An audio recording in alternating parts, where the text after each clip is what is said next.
Je suis né assez pauvre, j'ai fait toute ma vie un métier de gueux, de barbouilleur de papier, celui de Jean-Jacques Rousseau. Et cependant, me voilà maintenant avec 2 châteaux, 70 000 livres de rente et 200 000 livres d'argent comptant. C'est l'auteur de Zadig et de Candide qui se vante ainsi en 1761 dans une lettre à son banquier. Toute sa vie, Voltaire a cherché à s'enrichir selon une conception du bonheur fondée sur la jouissance matérielle. La fortune rend l'écrivain libre, assure le philosophe, et le luxe dope l'économie, permettant la richesse des nations.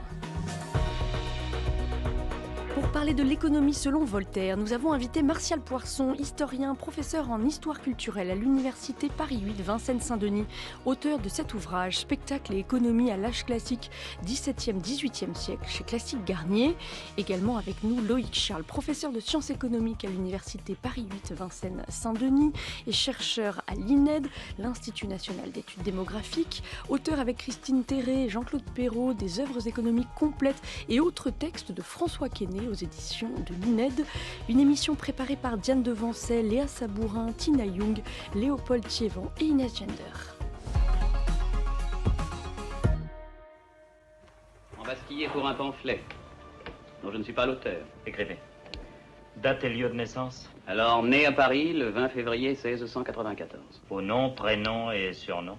Arouet, François-Marie. Et même à ce propos, puis-je vous demander d'être inscrit sous un faux nom, par égard pour mon père?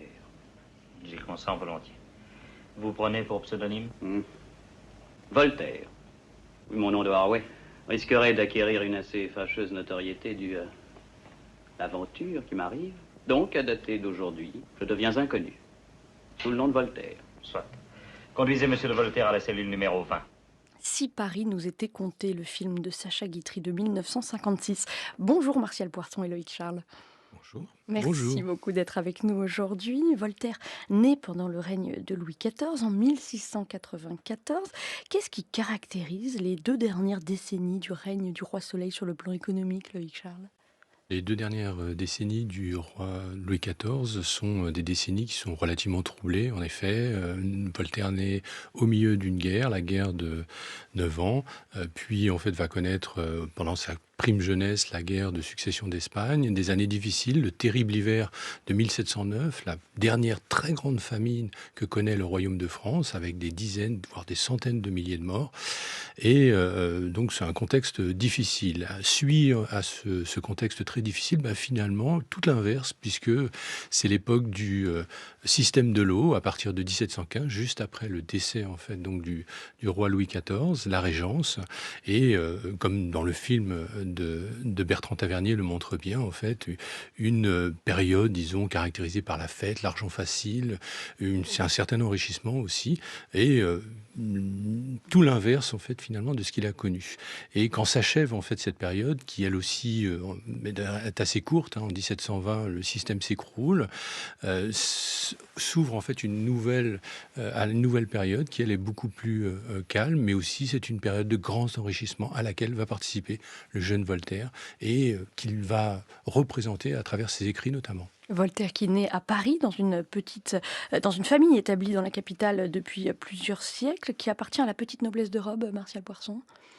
Tout à fait. Voltaire appartient effectivement à une petite noblesse de robe. Il est le fils d'un notaire du Châtelet, ce qui est une charge anoblissante déjà. Lui-même marié à la fille d'un greffier au Parlement. Son père va ensuite devenir conseiller du roi, receveur des tailles, et donc comptait lui transmettre cet héritage. Donc il est finalement un fils de famille solidement établi, mais en fait très rapidement il va créer une fiction en fait biographique autour de lui-même, en faisant à croire qu'il serait le bâtard d'un des clients de son père, ce qui est assez malencontreux pour ses parents, qui lui est un mousquetaire, officier du roi, donc passage de la noblesse de robe à la noblesse d'épée, sans doute qui correspondait davantage à son tempérament fougueux et romanesque. Et puis surtout, toute sa vie, en fait, il va entretenir le mythe qui n'est pas seulement un mythe du self-made man. Je pense que Voltaire a une sorte de détestation de ses origines bourgeoises, qu'il va va sublimer dans différents travaux, différentes théories. Et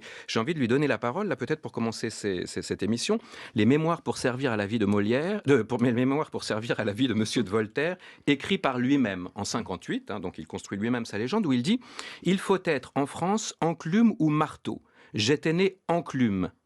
Rien n'est si doux que de faire sa fortune par soi-même. Le premier pas coûte quelques peines, les autres sont aisés. Il faut être économe dans sa jeunesse. On se retrouve dans sa vieillesse un fond dont on est surpris. C'est le temps où la fortune est la plus nécessaire. Et celui où je jouis. Et après avoir vécu chez les rois, je me suis fait roi chez moi, malgré des pertes immenses. » Oui, mais Martial Poirson, c'est un fantasme, puisqu'en réalité, sa famille a quand même de l'argent, et surtout, elle lui assure une solide éducation. Donc, il y a du capital économique et du capital culturel. Oui, et surtout du capital social et symbolique, puisqu'il est au collège Louis le Grand, il est éduqué par les jésuites. Alors, la formation chez les jésuites, à l'époque, c'est très intéressant, puisque c'est tout ce qu'il désapprouve ensuite publiquement. C'est fait de plaidoiries, de joutes oratoires, d'exercices de théâtre, d'exercices de versification. C'est là qu'il va développer des talents de plume, d'abord comme poète, et puis ensuite comme écrivain, tout à fait considérable. C'est là également qu'il va rencontrer à peu près tous ceux qui deviendront les hauts dignitaires du régime, les grandes figures de l'intelligence européenne. Donc il est effectivement tout à fait installé dans ce réseau-là. Mais néanmoins, il ne faut quand même pas négliger son enrichissement personnel qui finalement lui permet quand même de devenir dans une large mesure un transfert de classe et de finir avec une richesse bien plus considérable que celle avec laquelle il a commencé, même si son héritière a la surprise de constater que ses comptes n'étaient pas probablement si en ordre qu'il le souhaitait. On va revenir sur cet enrichissement, mais effectivement, c'est grâce à son éducation à Louis le Grand qu'il va ensuite réussir à pénétrer les cercles littéraires et mondains, Martial Poirson.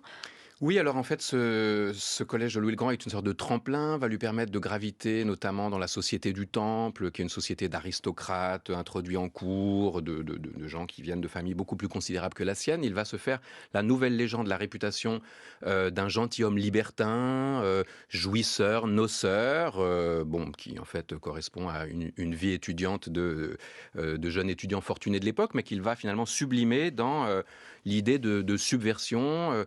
Il va se dire en rupture de lien familial, il va avoir des mots assez durs à l'égard de son père en particulier, il va faire accroire qu'il a refusé la charge que son père souhaitait lui transmettre, comme ça dans une sorte d'acte de rébellion. Donc on voit que très très vite, il construit cette légende de l'homme libre en fait, affranchi du dogme, affranchi des pressions sociales, alors même qu'il est au cœur finalement, dans l'épicentre, dans l'antichambre du pouvoir, on pourrait dire.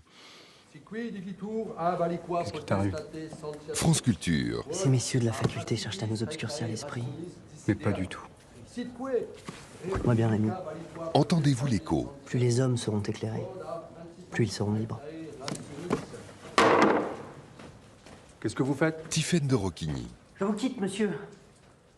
Voilà, Voltaire va donc entrer dans ce monde de la littérature, grâce en particulier à une épopée, la Henriade en 1723, et puis une tragédie, avant cela une tragédie Oedipe en 1718, et puis quelques années plus tard, une altercation oppose Voltaire et le chevalier de Rohan. Le jeune écrivain est frappé à coups de bâton par les laquais du chevalier, il veut se venger, mais il est emprisonné à la Bastille.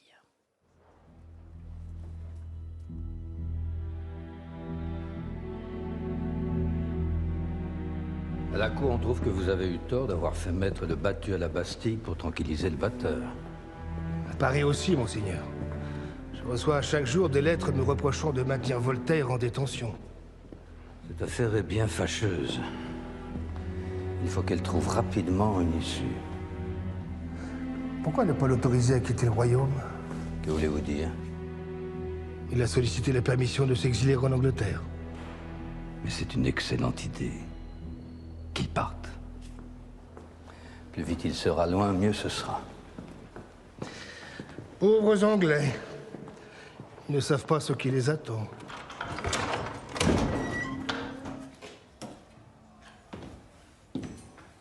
Monsieur, j'ai reçu l'ordre de vous escorter jusqu'à Calais et de vérifier que vous embarquez bien pour Londres.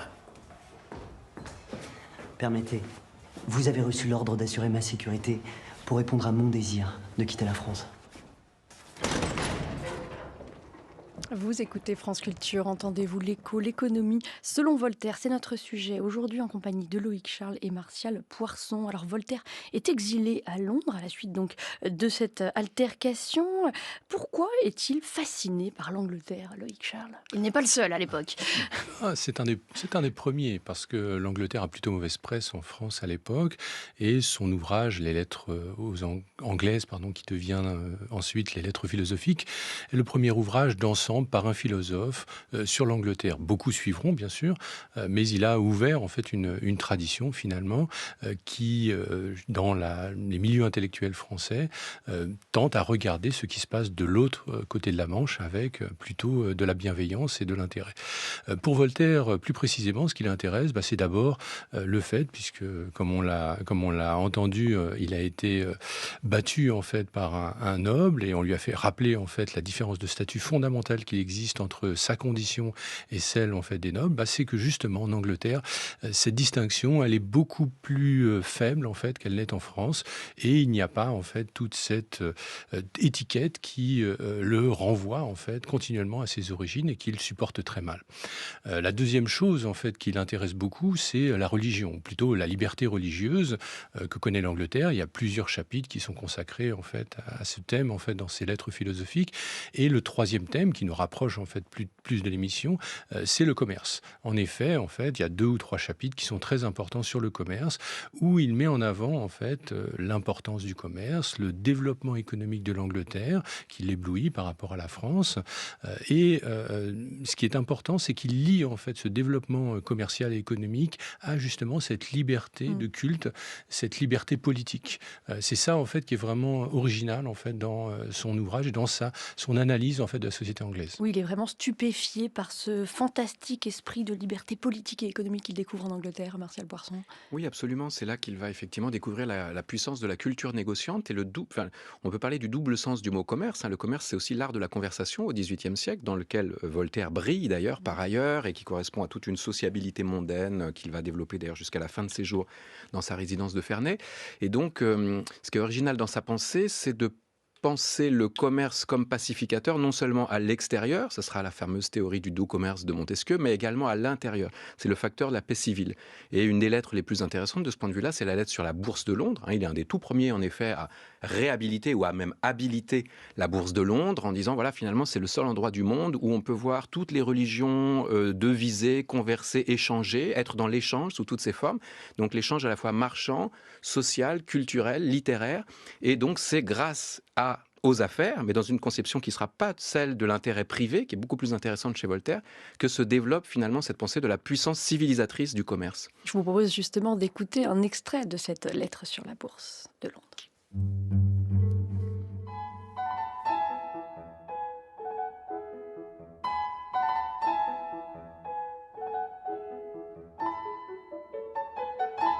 Entrez dans la Bourse de Londres, cette place plus respectable que bien des cours. Vous y voyez rassembler les députés de toutes les nations pour l'utilité des hommes. Là, le juif, le mahométan et le chrétien traitent l'un avec l'autre comme s'ils étaient de la même religion et ne donnent le nom d'infidèles qu'à ceux qui font banqueroute. Là, le presbytérien se fie à l'anabaptiste et l'anglican reçoit la promesse du quaker. Au sortir de ces pacifiques et libres assemblées, les uns vont à la synagogue, les autres vont boire. Celui-ci va se faire baptiser dans une grande cuve au nom du Père par le Fils au Saint-Esprit. Celui-là fait couper le prépuce de son fils et fait marmotter sur l'enfant des paroles hébraïques qu'il n'entend point. Ces autres vont dans leur église attendre l'inspiration de Dieu, leur chapeau sur la tête. Et tous sont contents. S'il n'y avait en Angleterre qu'une religion, le despotisme serait à craindre. S'il y en avait 2, elles se couperaient la gorge. Mais il y en a 30 et elles vivent en paix et heureuses.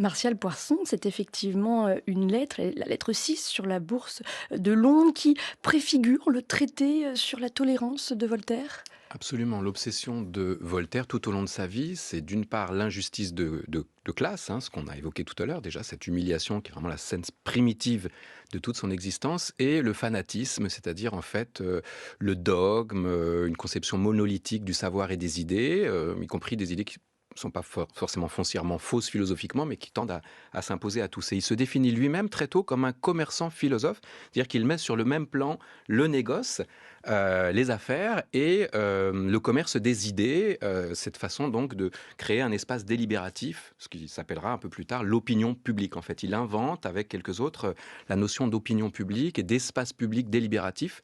Donc il est vraiment dans cette vision non pas forcément consensuelle, c'est aussi un grand pamphlétaire, un auteur de manifestes, d'œuvres très très radicalement engagées en fait, mais qui sont c'est intéressant d'ailleurs de voir que même dans ses écrits les plus polémiques, il est toujours dans le respect de son adversaire et que ce qu'on a appelé l'ironie voltairienne repose en fait sur l'art d'infiltrer l'idée de l'adversaire pour mieux la rendre ridicule. Il n'est pas dans le conflit frontal des idées, il est dans l'insertion du système de l'autre pour le faire imploser de l'intérieur. Et on parlait tout à l'heure de son enrichissement. Il va gagner de l'argent lui-même grâce à la spéculation, Loïc Charles. Oui, c'est un auteur qui est un auteur à succès, à tout point de vue, puisqu'effectivement, en fait, il va accumuler au cours de son existence une richesse très importante par divers moyens, notamment en boursicotant en fait pendant l'époque du système de l'eau, et puis ensuite en développant en fait des revenus diverses et variées de sa plume, bien entendu, mais aussi d'autres origines comme l'agriculture qu'il pratique pendant longtemps, en fait, après, dans la suite de sa carrière et au moment de sa vieillesse. Et alors Voltaire pense que la puissance d'un État se mesure à la quantité de ses richesses. En cela, il s'inscrit dans la tradition mercantiliste, Loïc Charles. Oui, tout à fait. Effectivement, il n'est pas le seul. À l'époque, c'est la pensée dominante. Pour une raison simple, c'est que la guerre, en fait, s'est transformée depuis le XVIIe siècle, notamment à l'époque de Louis XIV. Ce sont les gros vaisseaux qui coûtent très cher, les canons, une armée en fait nombreuse qu'il faut payer, et donc très souvent les États en fait s'épuisent pendant la guerre et la paix vient moins couronner la victoire absolue en fait d'un État contre un autre ou d'une coalition contre un autre que tout simplement l'épuisement financier en fait des deux. Et c'est ça en fait que on voit à travers effectivement la conception que l'argent en fait et la richesse en fait domine la question de la puissance. Souvent à cette époque on entend cette formule, la balance des pouvoirs et celle des richesses, pour désigner le fait que effectivement ce sont les coffres du roi qui finalement sont le témoin, le marqueur de sa puissance. Mais il voit bien que l'Angleterre est en avance sur la France, puisque à ce moment-là l'Angleterre a déjà commencé sa révolution industrielle. Comment explique-t-il cette avance, Loïc Charles? Peut-être ne le dit-il pas dans ces termes. Alors, à l'époque, en fait, la révolution industrielle, même en Angleterre, en fait, n'est pas encore visible. Ce qui est visible, c'est la révolution financière de l'Angleterre, puisque la Banque d'Angleterre a été créée, d'ailleurs, quasiment au moment de sa naissance, et joue un rôle très important dans la capacité de l'Angleterre à maintenir, en fait, en échec la puissance française, qui, d'un simple comptage, en fait, de la population et des armées, devrait normalement s'imposer, en fait, sans problème à l'Angleterre, puisqu'il y a à peu près entre 3 et 4 fois plus d'habitants en France que par rapport à l'Angleterre.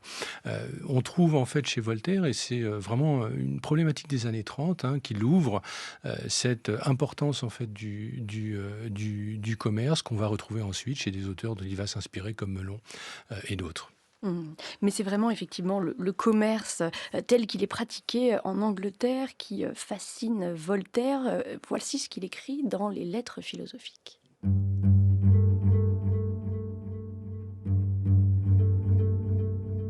Le commerce, qui a enrichi les citoyens en Angleterre, a contribué à les rendre libres, et cette liberté a étendu le commerce à son tour.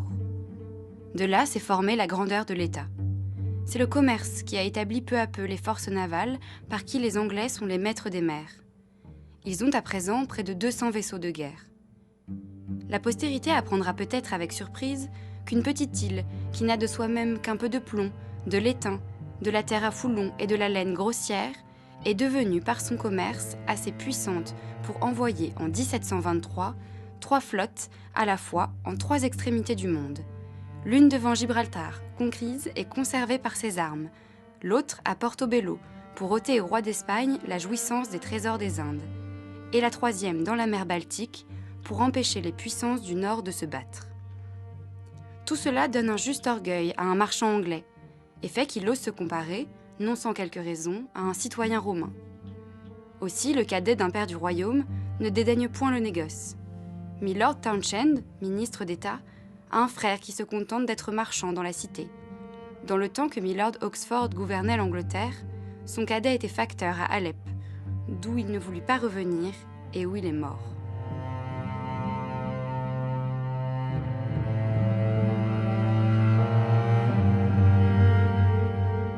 Une lecture des lettres philosophiques ou lettres anglaises de Voltaire par Diane Devancet de l'équipe d'Entendez-vous l'écho. Ce que l'on comprend avec ce texte, Martial Poirson, c'est que pour Voltaire, la liberté permet le commerce et le commerce rend libre. Oui, absolument. On est vraiment dans cette vision du commerce comme... Alors, c'est intéressant parce qu'il tranche finalement avec la vision de ses prédécesseurs qui étaient donc toujours entachés de moralisme ou de théologie. Donc, la production de richesse, l'enrichissement, la circulation de la monnaie étaient considérés finalement comme une sorte de tabou ou quelque chose de moralement répréhensible. Et tout à coup, lui a renversé complètement la focale en disant « Mais non, c'est ça qui justement va permettre à l'individu de se libérer du joug du corps social, et en particulier en France où les pesanteurs sociales sont très fortes, de se libérer également sur le plan intellectuel. Et ça, c'est un autre aspect très intéressant de son travail. Il est un des tout premiers, et ça a été longtemps mal compris, à mettre un point d'honneur à ne pas vivre de sa plume, en fait. Et il se moquait beaucoup, justement, des Rousseau des ruisseaux, des pauvres diables. Il y a un long poème qui s'appelle Le pauvre diable, où il fait le portrait absolument épouvantable d'un écrivain qui est là à courir le cachet, à être obligé d'aliéner son écriture. Et pour lui, voilà, ça, c'est l'aliénation suprême, d'être obligé de travailler à la commande. Et si on a une fortune suffisante, alors on atteint l'indépendance artistique, qui est vraiment le véritable objectif et qui permet d'affranchir la pensée. Donc tout est vraiment imbriqué chez lui, il puise ce modèle-là, effectivement, dans l'observation du commerce anglais, avec... il en fait même un personnage de fiction. Il y a sa comédie la plus célèbre, Le Café ou l'Écossaise, et l'histoire d'un commerçant britannique qui s'appelle Freeport, en plus, le nom prédestiné, et qui va être celui qui va résoudre l'intrigue, qui va faire preuve de philanthropie, qui justement par ses richesses va aussi exercer un certain nombre d'actions sociales. Et voilà, on est vraiment dans la glorification de ce héros moderne de l'économie qui est le commerçant, et en particulier le commerce de mer, avec un autre élément intéressant pour Voltaire, c'est la fascination et l'aversion en même temps pour le risque. Il faut se souvenir en fait que le commerce de mer, les vaisseaux qu'on arme, justement, la plus intéressant, ouais, tout à fait, c'est très rémunérateur puisqu'on a des taux d'intérêt de 30%, mais on peut aussi tout perdre puisque en cas de naufrage, de pillage, de piratage, on perd tout. En fait, donc là, il y a vraiment une sorte de calcul et d'aventure qui va à la fois fasciner et en même temps faire peur à Voltaire, puisqu'il dit... je fus commerçant, j'étais même très fier de recevoir des lettres de Portobello et de Buenos Aires. J'y ai perdu 40 000 écus. J'ai mieux réussi dans la profession de laboureur. On risque moins et on est moralement sûr d'être utile. Ce qui est exactement l'envers de tout ce qui vient d'être dit. Oui, on va revenir d'ailleurs sur ce rôle de laboureur à la fin de sa vie. Mais ce que l'on voit, c'est que le commerce, selon Voltaire, a permis aux Anglais de devenir les maîtres des mers à une époque, Loïc Charles, où il y a une concurrence importante sur le plan commercial entre la France et l'Angleterre. Ah, tout à fait, oui. La France, en fait, qui est un pays relativement mineur, au milieu du XVIIe siècle, devient le premier concurrent de l'Angleterre, qui a écrasé un petit peu les armées hollandaises à la fin du XVIIe siècle. Et donc effectivement, tout le XVIIIe siècle, toute l'époque de Voltaire finalement, est caractérisée par cette lutte très très violente entre l'Angleterre, plutôt républicaine, et puis la France, en fait, plutôt monarchique. L'Angleterre a pour elle le commerce, et la France aurait pour elle la population, l'armée, et Voltaire, en fait, prend position pour plutôt le modèle anglais. Et c'est quelque chose qui va se retrouver vraiment dans les années 30, juste après la publication des lettres philosophiques. On va avoir toute une série d'auteurs qui vont reprendre et amplifier en fait les thématiques qu'on a chez Voltaire, comme par exemple Melon dans l'essai politique sur le commerce. Il y a une controverse auquel participe Voltaire sur le luxe, et tout ceci en fait contribue à essayer de rapprocher finalement. Voltaire voudrait que la France se rapproche finalement finalement en fait du modèle anglais, tant au niveau politique qu'au niveau en fait économique. Oui, mais même si la France est en retard sur l'Angleterre, le commerce se développe au début du XVIIIe siècle. Il y a il y a un essor des importations et des exportations. Tout à fait. Au contraire, la France se développe plus rapidement que l'Angleterre dans les années 1720-1730, même 1740, justement parce que son commerce en fait transatlantique vers les colonies, les îles, ce qu'on appelle à l'époque les îles américaines, se développe fortement. La France devient le plus grand pourvoyeur en fait de sucre européen puisqu'elle réexporte en fait le sucre de canne importé en fait des îles de la Guadeloupe, de la Martinique et de Saint-Domingue. On a également en fait un essor commercial et économique assez fort sur le territoire métropolitain également, qui se mesure par le fait que le commerce extérieur de la France connaît une très forte augmentation. La France prend en fait des marchés aux Anglais, notamment auprès de l'Empire ottoman, ce qu'on appelle à l'époque le Levant. Dans la Méditerranée, les commerçants français expulsent finalement par la concurrence les commerçants anglais, et c'est le cas pour beaucoup de marchés européens. Et pour cela, elle développe ces villes atlantiques comme Saint-Malo, Bordeaux, Nantes, Dunkerque, Rouen. Et tout cela aiguise la concurrence avec l'Angleterre, Loïc Charles. Tout à fait. Les villes atlantiques françaises connaissent un fort développement à cette époque. Dès la fin du XVIIe siècle, Saint-Malo devient une place très importante qui connaît une très grande richesse au début, dans les années 1720-1730, notamment à travers le commerce avec l'Espagne et plus précisément en fait l'Empire espagnol avec laquelle elle commerce indirectement via Cadix. On retrouve également en fait une très forte augmentation des ports tels que Bordeaux, notamment le vin de Bordeaux, et les liaisons avec les îles américaines. Mais pour Voltaire, ça ne va pas assez loin, et cela pour une raison simple, c'est parce que les nobles français ne s'intéressent pas au commerce. Il va tourner en dérision cette oisiveté de la noblesse, Martial Poirson. Oui, tout à fait. Il y a toute une réflexion sur ce qu'on appellera beaucoup plus tard la consommation ostentatoire. Et donc, ce qui est intéressant chez lui, justement, c'est que sa critique de la noblesse n'est pas frontale. Il ne se contente pas de la traiter d'oisive. Il considère que, justement, son oisiveté même pourrait être productrice de richesse à travers un effet d'entraînement, voire un effet multiplicateur, puisque la consommation de ces produits de luxe qui viennent pour une grande part effectivement du commerce colonial est aussi un facteur de dopage de la production et de la croissance. Et donc l'oisiveté des plus riches pourrait permettre finalement de fournir du travail aux artisans, à tous ces métiers de l'artisanat de luxe qui se développent, en particulier autour de la cour, mais pas seulement, dans toutes les grandes cours provinciales également. Donc il est un des tout premiers à réfléchir sur cette théorie sur laquelle on continue encore à débattre aujourd'hui, ce qu'on appelle maintenant la théorie du ruissellement, c'est-à-dire l'idée selon laquelle finalement le sommet de la pyramide permet d'abonder un enrichissement relatif des plus humbles, jusqu'en bas de la pyramide à travers un double système qui est à la fois un principe de différenciation. Ce qu'on demande aux aristocrates, c'est de toujours déplacer finalement les critères et les canons de la distinction, pour reprendre un terme de Bourdieu, et les plus pauvres imitent avec retard finalement ces nouvelles pratiques de consommation. Donc il y a une dynamique sans fin finalement du circuit économique qui se met en place, y compris de la part des oisifs. Mais si pour Voltaire l'oisiveté peut être productive, et on va revenir sur ce point, il considère tout de même que le commerçant est plus utile à l'État que le courtisan, Martial Poirson. Oui, alors le vrai héros, puisque c'est celui qui va rafler la mise, et d'ailleurs, en fait, sur le plan historique, c'est ce qui est en train de se passer. On assiste à travers ce système à un appauvrissement relatif et progressif, y compris de la plus haute aristocratie de cour, au profit de l'essor d'une bourgeoisie d'affaires, d'une bourgeoisie commerçante, d'une bourgeoisie bancaire et financière également, qui va devenir, Voltaire lui-même d'ailleurs, devient le banquier de plusieurs princes européens, devient le banquier des émigrés genevois de la République de Genève qui ont été proscrits. Donc il va prêter beaucoup d'argent à tous ces gens-là et donc participer activement, son enrichissement va s'opérer effectivement à travers cet appauvrissement des élites. Donc on est vraiment dans une réflexion sur l'effet dynamique du luxe et la nécessité finalement d'entretenir, alors par contre, un système fortement hiérarchisé qui permet justement d'articuler l'intérêt des uns et des autres. Oui, ce sont les rigidités dont vous parliez tout à l'heure. Voltaire estime que dans plusieurs nations d'Europe, le commerce est vu d'un mauvais œil et cela l'empêche de se développer. Il critique aussi l'Allemagne de ce point de vue-là, Loïc Charles. Oui, en fait, bon, on a l'anti-modèle par rapport à l'Angleterre. Effectivement, Voltaire, en fait, a une vision très, très tournée, en fait, vers cette idée qu'il faut, non pas supprimer, mais disons, adoucir, en fait, les barrières qui existent entre les statuts, notamment pour les raisons qu'a indiqué Martial juste avant.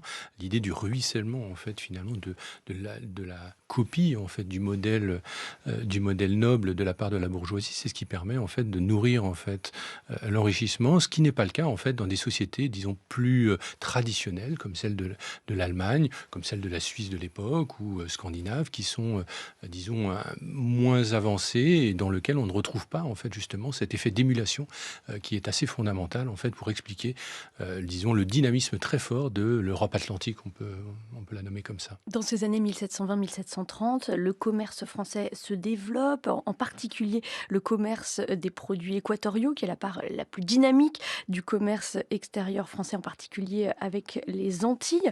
Et à cette époque, plusieurs voix s'élèvent pour dénoncer l'esclavage, en particulier Montesquieu, mais aussi Voltaire.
Jody du groupe Delgrès sur France Culture. Dans Entendez-vous l'écho, une chanson en hommage à Louis Delgrès, un officier né en Martinique qui s'est opposé au rétablissement de l'esclavage sous Napoléon. Nous continuons à parler de l'économie selon Voltaire. L'économiste Loïc Charles et l'historien Martial Poirson sont toujours avec nous dans cette émission réalisée par Jeanne Cherquefosse et mise en onde par Alex Dank.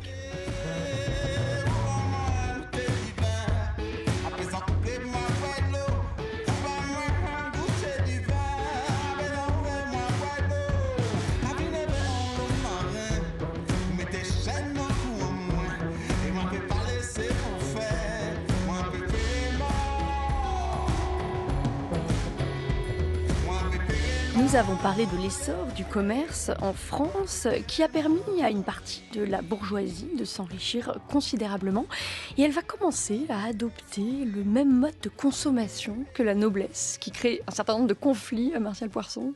Alors oui, elle les adopte, mais avec retard. Et toute la subtilité, c'est précisément pour l'aristocratie de rester toujours un pas en avance sur la bourgeoisie qui cherche à l'imiter, à singer ses attitudes, mais avec une situation un peu paradoxale, c'est que, étant en train de s'appauvrir du fait de ses dépenses somptuaires, du fait de cet entretien du luxe, d'un haut train de vie, les aristocrates commencent à être obligés de consentir des mésalliances. Et c'est la grande époque. D'ailleurs, c'est un des grands sujets des comédies de Voltaire, un autre aspect de Voltaire, l'auteur comique, très très connu à l'époque, avec des pièces qui ont été un énorme succès et qui se moquent justement de cette espèce de piège pour l'aristocratie de tenir son rang et pour tenir son rang de devoir s'allier à des femmes bien dotées de la bourgeoisie. Donc il y a toute une réflexion là-dessus sur le fait que finalement c'est par la bourgeoisie au bout d'un moment que ces aristocrates peuvent entretenir le train de vie qui leur permet de garder la position ascendante sur la bourgeoisie. Mais le point aveugle finalement dans tout ce système, qui est quand même une conception qui reste globalement très hiérarchique de la société française, c'est le peuple, ce qu'il appelle appelle lui-même la populace. Et on a vu qu'il était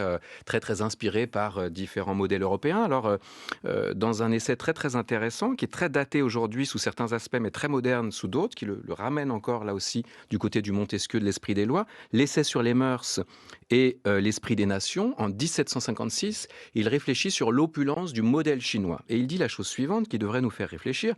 Quand nous parlons de la sagesse qui a présidé 4000 ans à la constitution de la Chine, nous ne prétendons pas parler de la populace.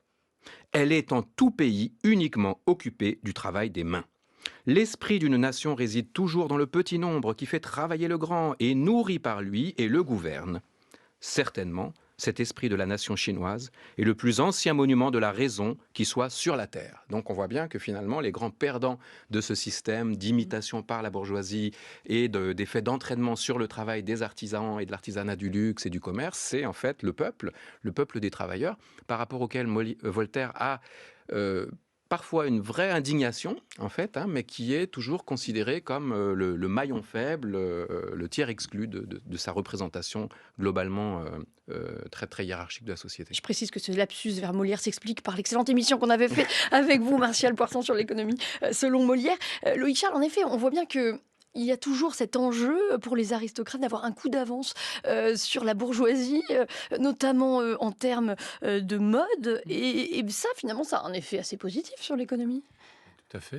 C'est à cette époque, justement, que naît ce qu'on appelle, enfin, ce qui aujourd'hui est passé dans le langage courant comme étant la mode, chaque année, en fait, pour justement se distinguer de ces bourgeois fraîchement enrichis qui adoptent, en fait, des habits qui ressemblent terriblement à ceux de la cour.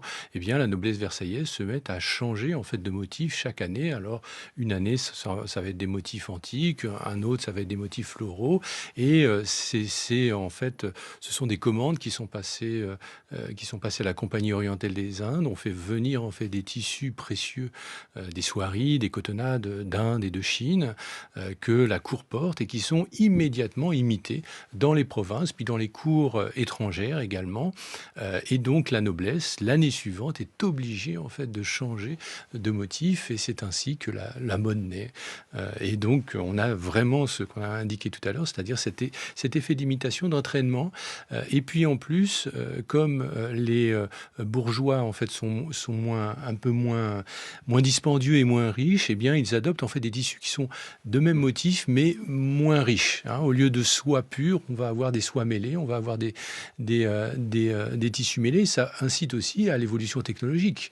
Donc on a tout un tas d'évolutions et d'améliorations et d'enrichissements qui sont liés justement à ce phénomène de mode. Voltaire qui va se faire le défenseur du luxe à travers sa défense du mondain. Écoutez.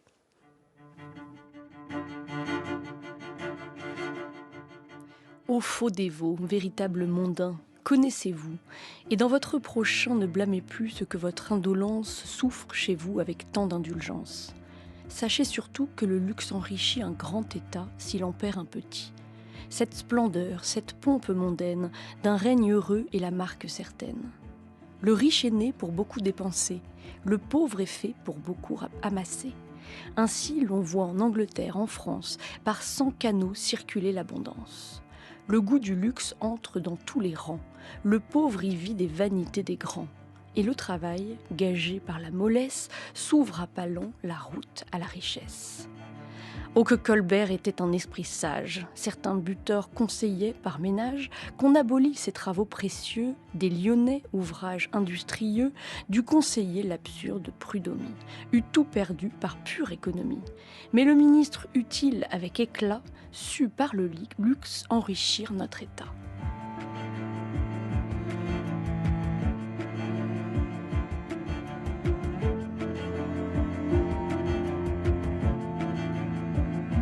Voilà, on commençait à en parler. Voltaire est un partisan de la dépense improductive qu'il considère comme une source de prospérité. Il y a une certaine ambivalence dans le regard et la condamnation que fait Voltaire de à la fois l'esclavage et en même temps la promotion qu'il fait du luxe, Martial Poirson.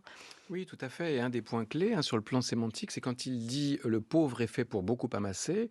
En fait, le pauvre, c'est pas le peuple, c'est le travailleur, en fait. Et donc, il croit à la vertu du travail, du labeur. Il a lui-même mis en scène cette vie de labeur, ce personnage qui n'était, selon son secrétaire, avare que de son temps, puisqu'il était toujours occupé à 1000 choses, suractif, etc.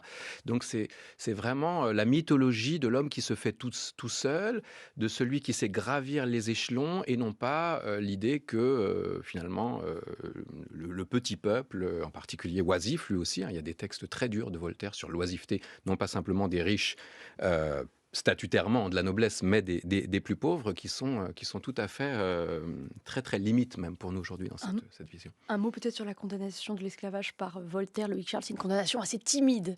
En fait, Voltaire n'est pas le seul de toute façon à cette époque-là. Même chez Montesquieu, ça reste assez ambigu de manière générale. D'abord parce que Voltaire, comme Montesquieu, en fait, n'a jamais été aux îles et finalement n'a jamais vu en fait de ses propres yeux l'esclavage qui est aussi très peu représenté en fait dans les œuvres sérieuses comme les œuvres moins sérieuses. Et donc c'est souvent quelque chose qu'on apprend en fait par disons, le dialogue, la conversation avec ceux qui, les rares en fait marins qui effectivement l'ont pratiqué ou l'ont vu. Et donc c'est aussi pour ça en fait qu'on le voit assez peu dans ses écrits, même si dans Candide on a en fait des passages qui sont assez évocateurs et qui sont assez rares en fait quand même à cette époque. Mais ce qu'il critique, c'est le traitement des esclaves et pas le système économique, en réalité, qui s'appuie sur l'esclavage, puisqu'encore une fois, les nobles en profitent en consommant ces biens de luxe que sont le sucre et le café. C'est le paradoxe en fait, du commerce et du capitalisme, on va dire. C'est-à-dire que en fait, ce que l'on consomme, il faut bien que quelqu'un le produise. Et en général, il le produit dans des conditions qui ne sont pas forcément, disons, qui ne satisfassent pas totalement en fait au droit en fait de l'homme au sens élargi. Et bien sûr le constat et le paradoxe est d'autant plus fort en fait à cette époque par rapport à aujourd'hui. Mais c'est Martial Poirson. Alors ce qui est intéressant, c'est que ce qu'on invoque généralement pour dire Voltaire anti-esclavagiste, c'est le chapitre 20 donc du Candide. Mais en fait, il faut savoir que ce chapitre a été ajouté. Il n'est pas dans l'édition originale, donc on peut penser que c'est un effet d'opportunité en fait qui s'est offert à un moment à Voltaire. Et qu'est-ce qu'on voit dans ce chapitre? En fait, c'est une grande scène pathétique finalement sur effectivement la souffrance de cet esclave qui a été martyrisé, mutilé, et à aucun moment il y a une réflexion globale ou géopolitique comme on peut l'avoir à la même époque chez Montesquieu. Montesquieu, lui, va vraiment faire une corrélation, et à mon sens, c'est le seul qui va aussi loin finalement dans la critique de l'esclavage, puisqu'il l'associe au commerce colonial et qui rend indissociable finalement l'exploitation de l'homme par l'homme et l'enrichissement des pays coloniaux, des grands empires de l'époque par ce biais-là. Il n'y a rien de tout ça, il n'y a pas cette chaîne de causalité chez Voltaire. Si Voltaire défend le luxe, c'est en raison de cette théorie du ruissellement avant l'heure, comme vous nous l'avez expliqué, mais c'est aussi parce qu'il s'est lui-même beaucoup enrichi. Comment? D'abord, grâce à des succès de librairie phénoménaux, Martial Poirson. Alors, je dirais pas d'abord, ce serait plutôt de façon incidente, en fait, puisque justement, toute l'originalité de Voltaire, et ça le distingue d'un autre personnage sur lequel vous avez fait une émission, Beaumarchais, c'est justement de prétendre que la fortune par la plume est suspecte, tout comme d'ailleurs l'affectation de pauvreté qu'il critique chez un Rousseau, justement. Et donc, il y a eu quelques succès de librairie, effectivement, tout à fait notables, la Henriade, pour laquelle il lance une souscription quand il est en Angleterre et qui réunit presque 400 préachats, qui va être diffusé à 4000 exemplaires dans le royaume, c'est-à-dire autant que l'encyclopédie, c'est quand même pas rien. Candide, qui va être vendu à 20 000 exemplaires. Et ce qui est intéressant aussi chez lui, c'est qu'il y a quand même le début d'une réflexion, non pas tant sur les droits d'auteur que sur la librairie. Il dit, par exemple, des encyclopédistes dont il va se désolidariser au bout d'un moment pour créer sa propre petite encyclopédie, le petit dictionnaire portatif, puis les questions sur l'encyclopédie. Et cette réflexion, c'est vraiment une réflexion avant l'heure sur le Reader Digest. En fait, il dit, mais en substance, comment voulez-vous qu'un livre qui se vend aussi cher et qui réclame autant de volume que l'encyclopédie puisse avoir une quelconque incidence sur l'opinion?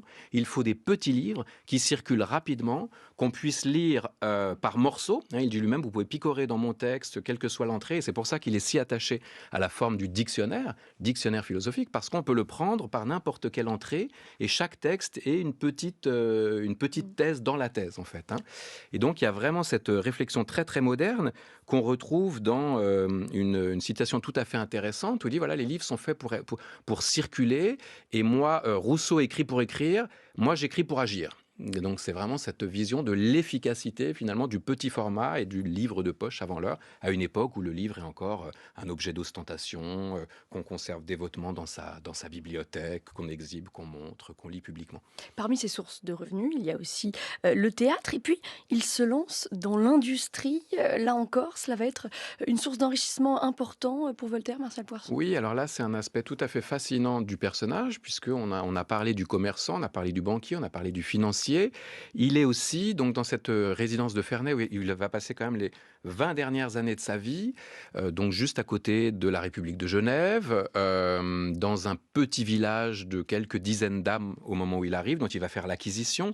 Donc là, c'est aussi le Voltaire qui va acquérir un fief et qui donc va concurrencer l'aristocratie dans son privilège finalement de patrimoine foncier.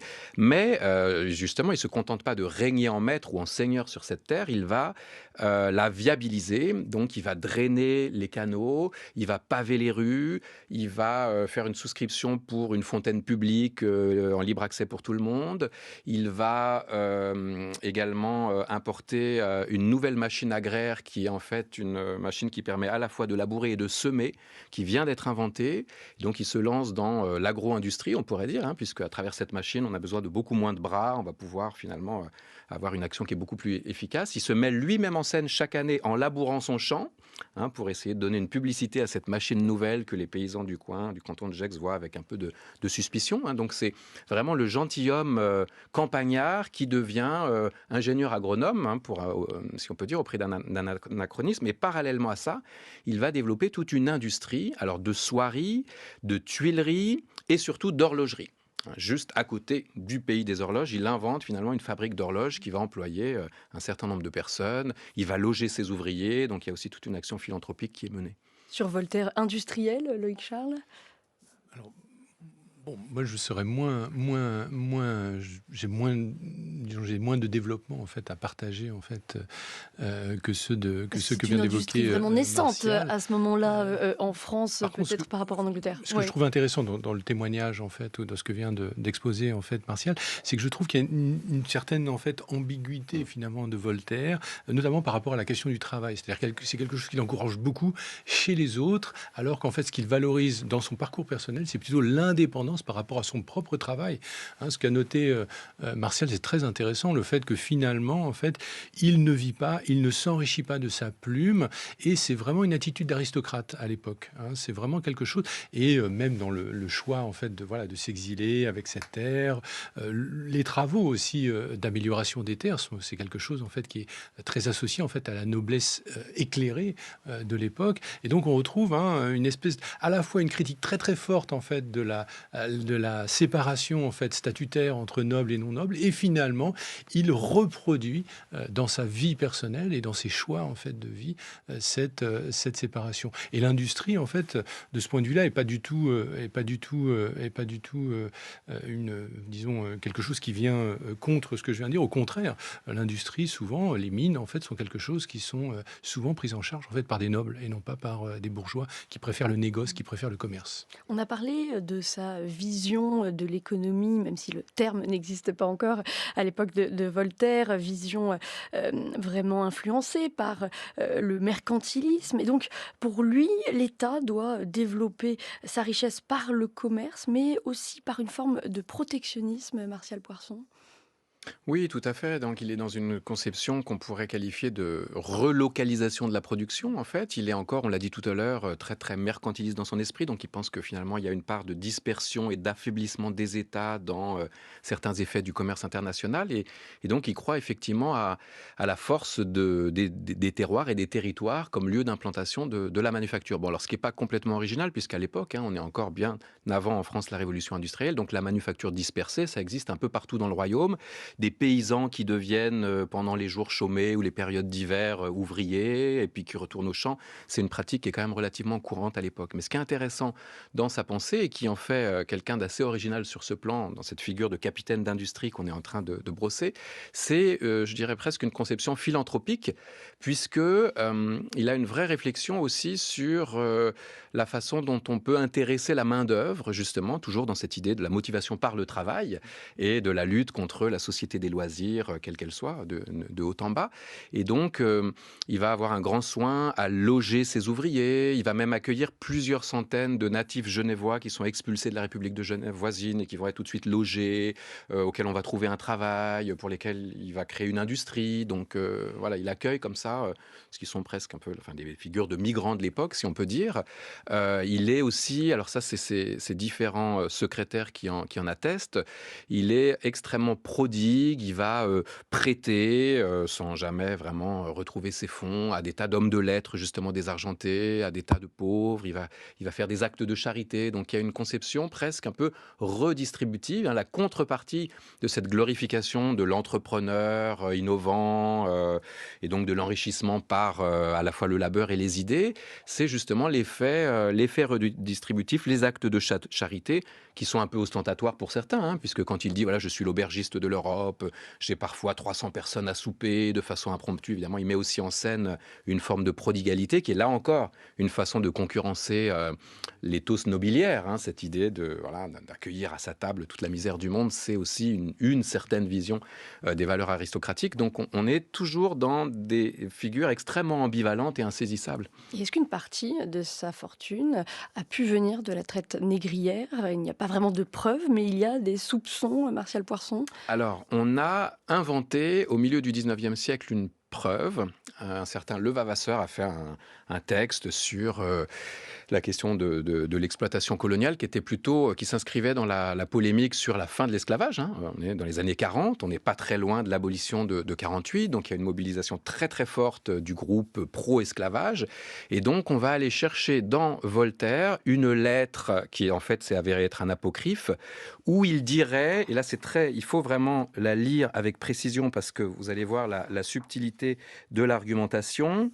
Donc, il aurait écrit à un armateur nantais très célèbre, négrier notoire, pour le remercier finalement d'un investissement qu'il avait fait fructifier. « Je me félicite avec vous du succès du navire Le Congo, qui est arrivé fort à propos sur la côte d'Afrique pour soustraire à la mort tous ces malheureux noirs. » Vous voyez un peu le cynisme de la lettre. « Je sais d'ailleurs que les nègres embarqués sur vos bâtiments sont traités avec autant de douceur que d'humanité, et dans cette circonstance, je n'ai qu'à me réjouir d'avoir fait une bonne affaire en même temps qu'une bonne action. » Donc, c'est un faux, il n'y a pas un mot de Voltaire là-dessus, mais ça montre bien que l'idée est de mettre en porte-à-faux celui qui est devenu entre-temps la grande figure de la pensée républicaine, qui est sanctifié par tous les milieux justement anti-esclavagistes, au motif de ce fameux texte, en fait, assez anecdotique de Candide, serait finalement quelqu'un qui pratique le double discours et dont les actions seraient en contradiction avec ses paroles. Ce qui est vraiment le contraire de la vie de Voltaire, qui au contraire a cherché à toute force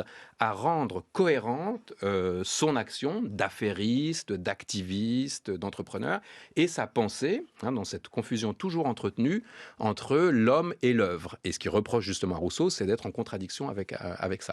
Donc il y a vraiment une tentative de sape finalement de ce qui est devenu en fait la fortune de ce texte, à savoir un manifeste anti-esclavagiste.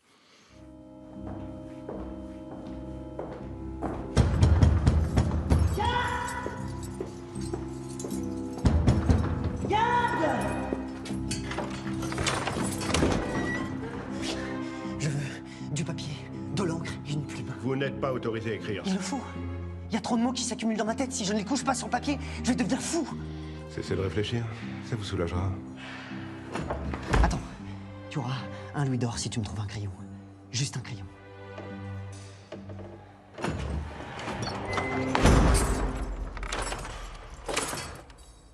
C'est là, dans ce sombre cachot de la Bastille, seul face au désespoir, que je découvris ce qui me permettrait toute ma vie de surmonter les chagrins, les échecs, l'exil. Le travail. Dès que j'écrivais, j'oubliais tout.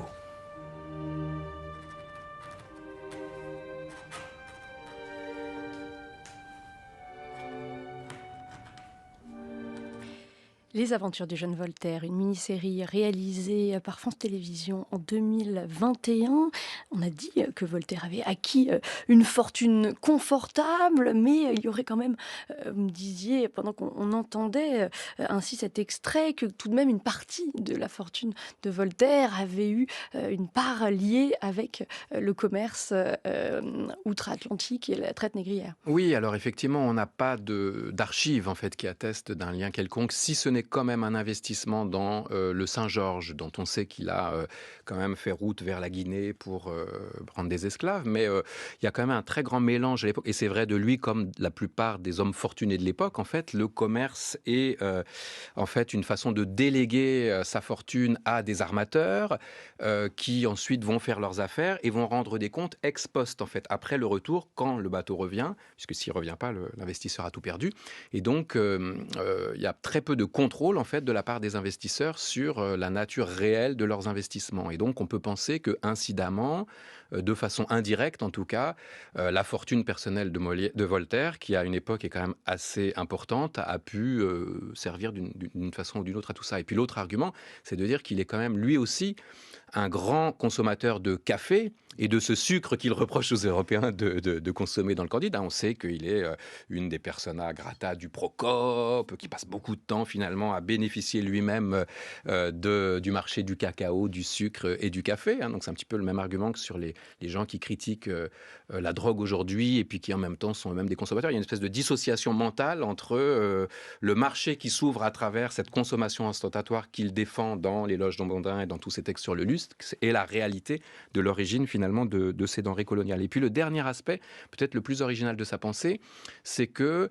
et c'est aujourd'hui très très limite, il faut le dire avec beaucoup de précaution, c'est que s'il y a une critique de l'esclavage chez Voltaire, elle passe par le refus de l'essentialisation du noir, qui est en fait l'approche de Diderot, qui est l'approche de Rousseau, la figure du bon sauvage, de l'innocence, de ce peuple africain qui n'a pas d'histoire et que la corruption des villes européennes serait venue finalement corrompre, maltraiter, et donc finalement qu'il y aurait une sorte de servilité naturelle, ou en tout cas de passivité naturelle de ces peuples. Et Voltaire dit non, attention, les commerçants européens, ils vont traiter avec des chefs tribaux qui sont en fait les fournisseurs d'esclaves. Et donc il y a une responsabilité de ces chefs tribaux dans finalement la traite d'une partie des populations africaines.